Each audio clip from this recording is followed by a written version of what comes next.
بدر کی لڑائی کے فوراً بعد دو باتیں سامنے آئیں۔ ان میں سے ایک یہ تھی کہ ان قیدیوں کے ساتھ کیا سلوک کیا جائے جو قید کیے گئے تھے۔ کچھ لوگوں کی رائے تو یہ تھی کہ انہیں قتل کر دیا جائے۔ حضرت عمر رضی اللہ تعالیٰ عنہ اس معاملے میں زیادہ سخت تھے۔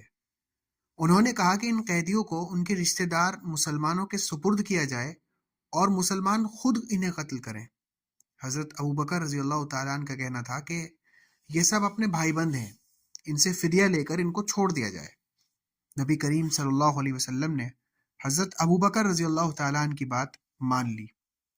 جن قیدیوں نے فدیے کی رقم دے دی ان کو چھوڑ دیا گیا، جنہوں نے نہیں دی انہیں مسلمانوں کو بانٹ دیا گیا کہ انہیں حفاظت سے رکھیں اور انہیں کوئی تکلیف نہ ہو۔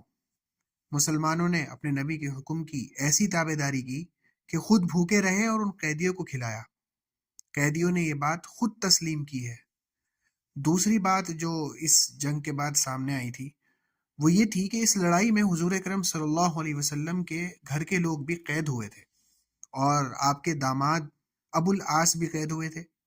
حضور صلی اللہ علیہ وسلم کے گھرانے کے سردار حضرت عباس رضی اللہ تعالیٰ عنہ تھے۔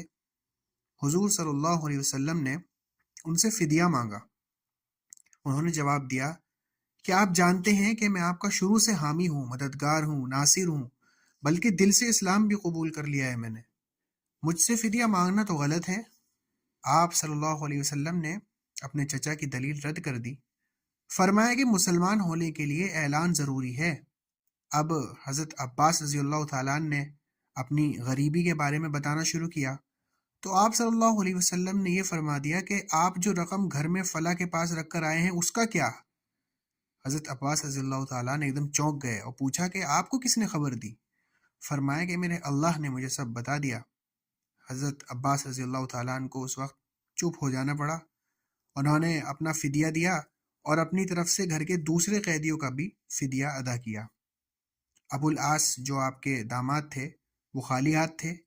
ان سے فدیہ مانگا گیا تو وہ اداس ہو گئے، بولے کہ خدا کی قسم میں جھوٹا نہیں ہوں، اگر آپ مجھے چھوڑ دیں تو میں مکے سے فدیہ بھیج دوں گا۔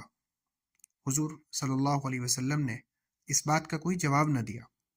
مسلمانوں نے دیکھا کہ آپ صلی اللہ علیہ وسلم داماد کے ساتھ بھی رعایت نہیں فرما رہے ہیں، تو سفارش کی کہ واقعی ابو العاص وعدے کے سچے ہیں، وہ ضرور فدیہ بھیج دیں گے۔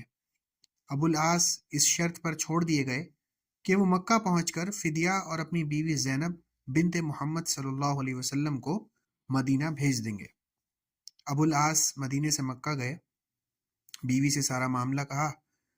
گھر میں اللہ اور اس کے نام کے سوا کچھ تھا ہی نہیں۔ اچانک حضرت زینب رضی اللہ تعالیٰ عنہ کو یاد آیا کہ شادی کے وقت ماں یعنی حضرت خدیجہ رضی اللہ تعالیٰ عنہ نے ایک ہار دیا تھا، یہی ہار مدینے بھیج دیا گیا۔ جب یہ ہار آپ صلی اللہ علیہ وسلم نے دیکھا تو آپ پر رقت طاری ہو گئی۔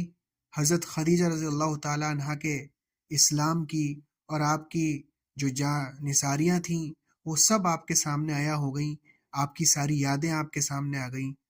مسلمانوں نے جب یہ دیکھا تو فرمایا کہ یا رسول اللہ، یہ ہار بیٹی کو آپ واپس دے دیں۔ وہ ہار حضرت زینب کو واپس کر دیا گیا۔ ابو العاص مدینے سے بڑے متاثر ہو کر گئے تھے، وہ مسلمان ہو گئے۔